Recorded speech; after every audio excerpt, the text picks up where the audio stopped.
And also, too, I say again, smile. Because what we're going to be asked, when people see us as Muslim women, they notice that you're different. So they're going to be asking themselves a question. They're going to be asking, see if you think that this would be what people would think of when they saw you. Now there's someone who enjoys their faith. They look like they love being Muslim. Is that what pops into their head? If it doesn't, we haven't done enough educating, and we haven't done enough smiling, and we haven't been engaged enough and contributing enough in society. It's our job, not anyone else's. It's our job to show this deen as a positive thing in this society, something that we enjoy and love to embrace. Would they look at you and say, now there's a woman who's empowered through her faith to make a difference? Is that what they're seeing when they see you walking in hijab? If it isn't, then we have work to do.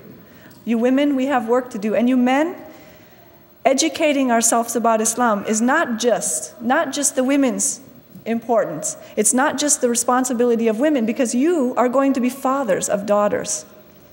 You are going to be leaders, and you are going to be in a position where you can make a difference, and you can bring issues of women's rights to the table. And you can too, and have them discussed. And I know that back home there are many countries where women's issues are not being discussed, ignorance is being allowed, and the whole society is in a state of jahiliyyah because women have not spoken out, and men have certainly not spoken out on our behalf.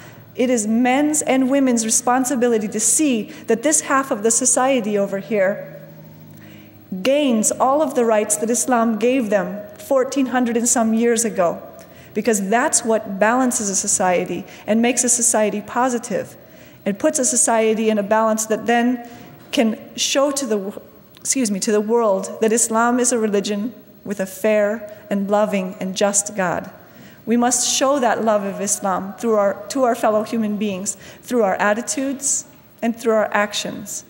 And it all starts here with the individual power of each individual. Each one of you has the ability to change the course of the history of your country, and if your country happens to be this one, to change so many people's attitude about Islam just through your interaction with them. And somebody last night said, but just one person, how can they make a difference? Have you ever seen a drop of water fall onto a pond off of a leaf? Maybe there's a leaf in a tree and it drips water. One single drip. Have you ever seen the ripples come out from that? And get larger and larger and larger and spread out through the whole body of water. This is the impact that each individual Muslim can have in this society. And we must have it. If we keep our mouths closed, nobody's going to speak up for us. That's all I had. Thank you very much.